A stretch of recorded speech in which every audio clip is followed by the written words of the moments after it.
تو زور زور سے چیخیں مارو اور شور و غل کرو تاکہ قرآن سنا ہی نہ جا سکے۔ یعنی ایسا نہ ہو کہ کوئی روشن دماغ اور پاکیزہ دل شخص قرآن سے متاثر ہو جائے۔ اس کے بارے میں اللہ تعالیٰ کا فرمان ہے، اور کافروں نے کہا کہ اس قرآن کو مت سنو اور اس کی قرات کے دوران میں خواہ مخواہ کا شور شرابہ کرو، شاید کہ اس طرح تم غالب آ جاؤ۔ جب ان کا یہ حربہ بھی کارگر ثابت نہ ہوا تو پھر انہوں نے معجزات اور مافوق البشر صلاحیتوں کا مطالبہ کرنا شروع کر دیا۔ کفار مکہ کہا کرتے تھے، اس رسول کو کیا ہے کہ کھانا کھاتا اور بازاروں میں چلتا پھرتا ہے؟ اس کی طرف کوئی فرشتہ کیوں نہ نازل کیا گیا، وہ اس کے ساتھ جانے والا ہوتا، یا اس پر کوئی خزانہ اتارا جاتا، یا اس کا کوئی باغ ہوتا جس میں وہ پھل کھاتا۔ اور جب ان پر ہماری واضح آیات تلاوت کی جاتی ہیں تو وہ لوگ جو ہماری ملاقات کی امید نہیں رکھتے کہنے لگتے ہیں، اس کی بجائے کوئی اور قرآن ہمارے پاس لاؤ یا اسے بدل دو۔ اللہ تعالیٰ نے اسی آیت میں انہیں جواب دیا، اے نبی مکرم کہہ دو، میرے لائق نہیں کہ میں اسے اپنی طرف سے بدل دوں، میں تو اسی چیز کا اتباع کروں گا جو میری طرف وحی کی جاتی ہے۔ اگر میں اپنے رب کی نافرمانی کروں تو مجھے بڑے دن کے عذاب کا خوف ہے۔ اور انہوں نے کہا ہم تجھ پر ہرگز ایمان نہیں لائیں گے حتیٰ کہ تو ہمارے لیے زمین سے ایک چشمہ جاری کر دے، یا تیرا کھجوروں اور انگوروں کا ایک باغ ہو، پھر تو اس کے درمیان جا بجا نہریں جاری کر دے، یا تو جیسا کہ تو نے دعویٰ کیا آسمان کو ٹکڑے ٹکڑے کر کے ہم پر گرا دے، یا اللہ اور فرشتوں کو سامنے لے آ، یا تیرا سونے کا ایک گھر ہو، یا تو آسمان پر چڑھ جائے اور ہم تیرے چڑھ جانے پر بھی ایمان نہیں لائیں گے حتیٰ کہ تو ہم پر ایک کتاب اتار لائے جسے ہم پڑھیں۔ اسی کا جواب اسی آیت میں ہے۔ نبی مکرم آپ کہہ دیں میرا رب پاک ہے، میں تو ایک بشر اور رسول ہوں۔ جب بھی لوگوں کے پاس ہدایت آئی انہیں ایمان لانے سے صرف اس بات نے منع کیا کہ انہوں نے کہا کیا اللہ نے ایک بشر کو رسول بنا کر بھیجا ہے؟ انہوں نے رسول اللہ صلی اللہ علیہ وآلہ وسلم سے یہ مطالبہ بھی کیا کہ مکہ کے پہاڑوں کو چلا دیں اور زمین ہموار کر دیں تاکہ ہم یہاں کاشتکاری کر سکیں، اور ہمارے فوت شدہ آباء و اجداد مثلاً کسا کو زندہ کر دیں تاکہ ان سے محمد صلی اللہ علیہ وآلہ وسلم کی باتوں کی تصدیق کر سکیں۔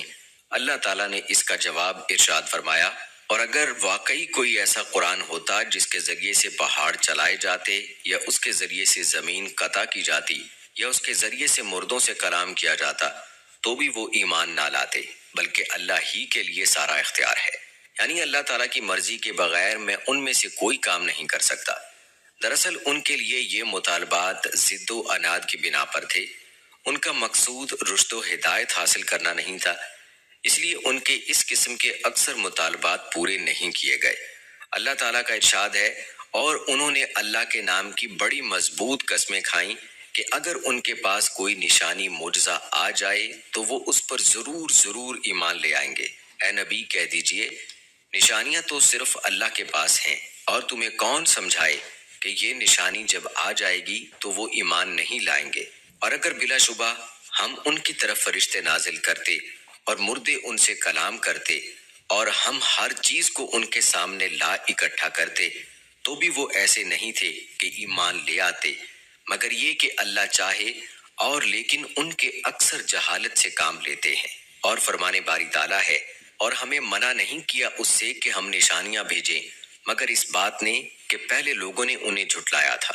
امام احمد رحمۃ اللہ علیہ نے حضرت ابن عباس رضی اللہ تعالی عنہ کی حدیث بیان کی ہے کہ مکہ والوں نے رسول اللہ صلی اللہ علیہ وآلہ وسلم سے مطالبہ کیا تھا کہ آپ صفا کو سونے کا پہاڑ بنا دیں اور ارد گرد کے پہاڑوں کو کھسکا کر دور دور کر دیں تاکہ یہاں کاشتکاری ہو سکے۔ اللہ تعالیٰ کی طرف سے آپ صلی اللہ علیہ وآلہ وسلم کو کہا گیا، آپ چاہیں تو مزید انتظار کریں اور چاہیں تو ان کا مطالبہ پورا کر دیں، لیکن اگر انہوں نے مطالبہ پورا ہونے کے باوجود بھی کفر کیا تو یہ لوگ اسی طرح ملیا میٹ کر دیے جائیں گے جیسے پہلی قومیں کی گئیں۔ آپ صلی اللہ علیہ وآلہ وسلم نے فرمایا، نہیں، میں مزید انتظار کر لیتا ہوں۔ اللہ تعالیٰ نے وحی نازل فرمائی، اور ہمیں منع نہیں کیا اس سے کہ ہم نشانیاں بھیجیں، مگر اس بات نے کہ پہلے لوگوں نے انہیں جھٹلایا تھا، اور ہم نے سمود کو اونٹنی واضح نشانی کے طور پر دی تو انہوں نے اس کے ساتھ ظلم کیا۔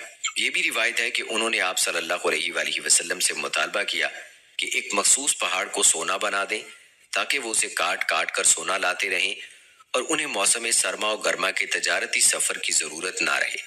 اسی طرح انہوں نے یہ مطالبہ بھی کیا کہ ہمیں کوئی معجزہ دکھائیں۔ آپ صلی اللہ علیہ وآلہ وسلم نے انہیں چاند 2 ٹکڑے کر کے دکھایا۔ جب حضرت ابو طالب بیمار ہوئے اور قریش کو ان کی شدت مرض کا پتہ چلا تو آپس میں کہنے لگے، حمزہ اور عمر دونوں مسلمان ہو چکے ہیں اور محمد کا دین تمام قریشی قبائل میں پھیل چکا ہے۔ آؤ ابو طالب کے پاس چلیں اور ان سے کہیں کہ محمد کے ساتھ ہمارا معاہدہ کروا دیں۔ اللہ کی قسم ہمیں خطرہ ہے کہیں مسلمان ہمارے دین پر غالب نہ آ جائیں۔ جب ان کا وفد ابو طالب کے پاس پہنچا اور ان سے بات چیت کی تو حضرت ابو طالب نے نبی اکرم صلی اللہ علیہ وآلہ وسلم سے کہا، بھتیجے یہ تیری قوم کے سردار آئے بیٹھے ہیں تاکہ تجھ سے کچھ لیں اور کچھ دیں، تجھ سے معاہدہ کریں۔ رسول اللہ صلی اللہ علیہ وآلہ وسلم نے فرمایا، جی ہاں، یہ لوگ صرف ایک کلمہ مجھے دے دیں، اس کے ذریعے سے یہ پورے عرب کے بادشاہ بن جائیں گے اور سارے عجم ان کے مطیع ہو جائیں گے۔ وہ لوگ آپ کی بات سن کر حیران و پریشان ہو گئے، کہنے لگے صرف ایک کلمہ؟ آپ نے فرمایا ہاں صرف ایک کلمہ۔ ابو جہل کہنے لگا ہاں تمہارے باپ کی قسم 10 کلمے لے لو۔ آپ نے فرمایا لا الہ الا اللہ کہہ دو اور اللہ کے سوا اپنے تمام معبودوں سے دستبردار ہو جاؤ۔ وہ حیرت سے ہاتھ بجانے لگے، پھر کہنے لگے، اے محمد تم ہمارے تمام معبودوں کی بجائے صرف ایک معبود بنانے لگے ہو، یہ تو بڑے تعجب کی بات ہے۔ پھر وہ ایک دوسرے سے کہنے لگے، یہ شخص تمہیں تمہارے مطلب کی کوئی چیز نہیں دے گا، اٹھو اور اپنے دین پر جمے رہو حتیٰ کہ اللہ تعالیٰ ہی تمہارے اور اس کے درمیان کوئی فیصلہ فرما دے۔ پھر وہ اٹھ کر چلے گئے تو اللہ تعالیٰ نے ان کے بارے میں سورہ صاد کی ابتدائی آیات نازل کی۔ صحیح بخاری اور صحیح مسلم کی روایت ہے کہ ابن عباس رضی اللہ تعالیٰ عنہ نے فرمایا، جب آیت وَلَا تَجْهَرْ بِصَلَاتِكَ وَلَا تُخَافِتْ بِهَا اتری تو رسول اللہ صلی اللہ علیہ وآلہ وسلم چھپ چھپ کر تبلیغ کرتے تھے۔ جب آپ صلی اللہ علیہ وآلہ وسلم اپنے ساتھیوں کو کبھی اونچی آواز سے نماز پڑھاتے تو مشرقین قرآن، اسے اتارنے والے اور اسے لانے والے سب کو گالیاں دیتے۔ اس صورتحال پر اللہ تعالیٰ نے نبی کریم صلی اللہ علیہ وآلہ وسلم سے فرمایا، اور اپنی نماز یعنی قرات کے ساتھ آواز بلند مت کرو کہ مشرکین سن کر گالیاں دیں، اور نہ اس قرات کے ساتھ آواز بہت آہستہ کرو مبادا آپ کے ساتھیوں کو سنائی نہ دے، اور اس کے درمیان کوئی راستہ تلاش کرو۔ مورخ ابن اسحاق کی روایت ہے کہ رسول اللہ صلی اللہ علیہ وآلہ وسلم نماز میں زیادہ بلند آہنگی سے قرات کرتے تو کافر ادھر ادھر کھسک جاتے اور قرآن سننے سے انکار کر دیتے۔ البتہ اگر کوئی شخص نماز میں آپ صلی اللہ علیہ وآلہ وسلم کی قرات سننے کا خواہش مند ہوتا تو وہ دیگر مشرکین سے ڈرتے ڈرتے اور چھپ چھپ کر سنتا۔ اگر اسے معلوم ہو جاتا کہ کفار کو پتہ چل گیا ہے تو وہ ان کی سزا کے ڈر سے ادھر ادھر چھپ جاتا